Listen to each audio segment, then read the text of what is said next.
What is going on, my fellow Jedi and Padawans? Welcome back to another Jedi gaming video. Thank you guys so much for coming back to the channel, and if you guys are new, welcome. Today we're gonna cover on how to grab yourself the reprised Whisper of the Worm that is now craftable with a lot of different perks that we can have on it, with some intrinsics as well as earning our catalyst. So we're gonna get right into this video on how to start the quest with Eris Morn on the moon right here. All you gotta do, it is for some reason just the Destiny icon instead of the new Into the Light icon, but head on over to the moon, talk to Eris, and she will have the quest which allows you to enter the Whisper of the Worm mission called the Whisper, which is located on Io in our new little Into the Light tracker section on the map right there. You can head in and then launch our mission and get right into getting yourself this exotic sniper. So when we load into the Whisper mission, it is going to be a nice little jumping puzzle to start, with some secret findables that we can grab the intrinsic traits for the Whisper of the Worm after you've got the weapon, as well as the first couple blueprints for the exotic ship for this mission, which will be time gated. The oracles will pop up week to week, just like it will be for those other intrinsic traits that we will get from completing the legendary version. So we are going to go through this jumping puzzle right here first, with showing you where those little crystals are. You could see the first one was right there. If you go into the left hand side, it is white, and shoot it, you will get those intrinsic traits. It is not on the screen because it is only one person per fire team that can progress that. So I was the one that shot it in the previous run, so it wasn't there for me in this one, which I did not think about while recording. But it is only one per fire team, so we had to come back in so my friend Cam could go in and shoot that crystal. Same thing with the ship, which I will show in a second. The video has been continuing playing the jumping puzzle here, but it is just a little easy thing where you work your way around this Io kind of cave until we actually reach some enemies. Now this is where the second oracle is for the exotic ship. When you are in this part of the jumping puzzle, if you go past the door that we're supposed to go through on the left, work our way up this ledge, jump in this little crevice right here, we are able to shoot this oracle, get ourselves some blueprints for that exotic ship. Then you just work your way back around, finish off the jumping puzzle, and we will finally run into some set of enemies.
For this first couple little rooms that we are going through, there is just going to be a bunch of different enemies inside of this room. Taken enemies specifically with captains, knights, those goblins, everything. So you got to be careful within here because there is a bunch of void damage going on, as well as those taken blights, which will slow you down as well as do a little bit of damage over time on you. So the whole point of this next couple rooms is to go through and just clear out the adds in each room while defeating each of those taken blights inside the room to be able to progress to the next section of fighting these enemies. We do this for a couple different times before we work our way into this final open area right here, which once we defeat all of the taken enemies right here, we can work our way down into where the boss fight actually starts. It is a pretty quick little section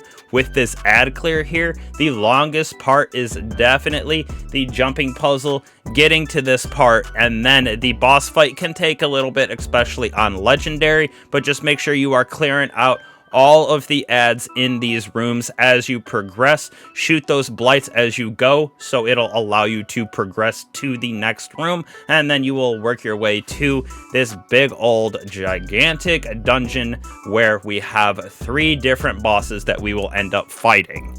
When you first come down into this gigantic open area with the bosses, there will be a bunch of different ads. Again, a lot of those phalanxes shooting those axion darts at you, so make sure you do got your void resist on, because it does get a little bit hectic in this room. Now, there is going to be 3 different bosses, like I said. The interesting thing about this is before in the mission, all 3 bosses would spawn at a single time. Now we're able to clear ads at the beginning of this room, throw down a rally banner, and then you will see 3 different of those Vex Conflux cubes around in the middle of the room.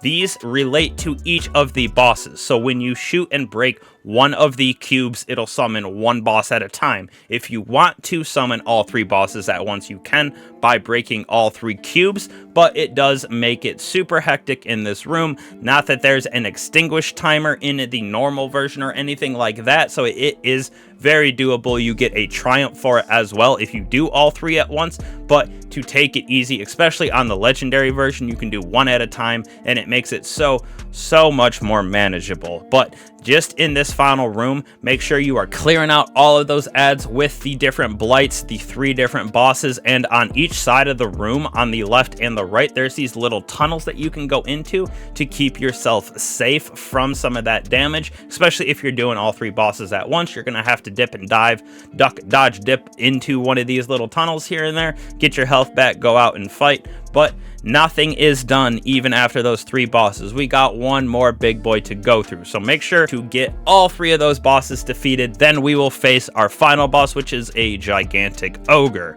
This will be immune at first, so to get this guy unimmune, you have to defeat the 2 witches at the front of the room. One will be on the left side, one will be on the right side. Once you defeat both of these witches, his shield will go down, where you're able to DPS the gigantic ogre down to half of its health, where that shield will come back up. There will be a bunch of blights that actually pop up around the room. I would personally suggest clearing those out, because like I said, they slow you down and they give you some damage over time.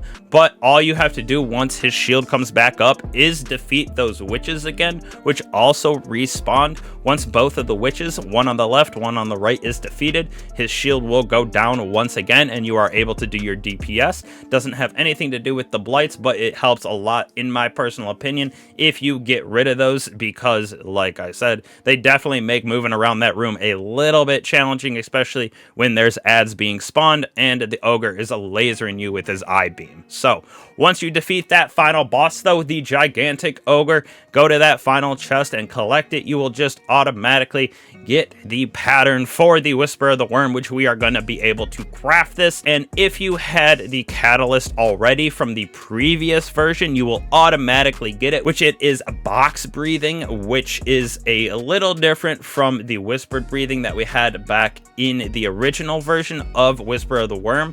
But it is a very easy catalyst to get, even if you didn't have it before. You get it just from completing that legendary version with some intrinsic traits that are also available to get by having the other mods on our perks, I should say, on our sniper to be available, which came from shooting those couple different oracles, as well as when you load back into the Whisper mission with this specific quest right here, you have to shoot 3 different blights in the first room that you jump in before you go down into the IO cave. I am pointing at them right here with the sniper. You use the Whisper of the Worm to break them. Once you break them, you progress that quest down, where you just have to complete the legendary version, and you will invoke that first intrinsic trait that we got. We're going to have the time gated, just like the oracles. Got a couple more week to week where we'll get quests just like this. We're going to have to shoot some more blights throughout the mission here in different areas, as well as find a different oracles for that ship, as well as the white nail intrinsic trait on it. So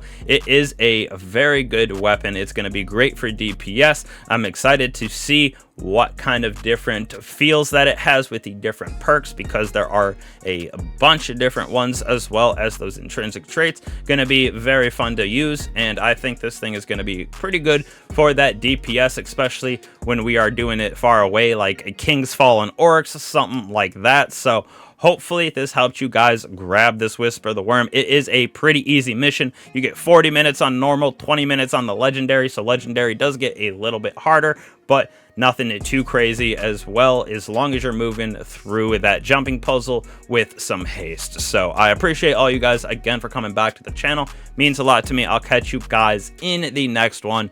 Peace.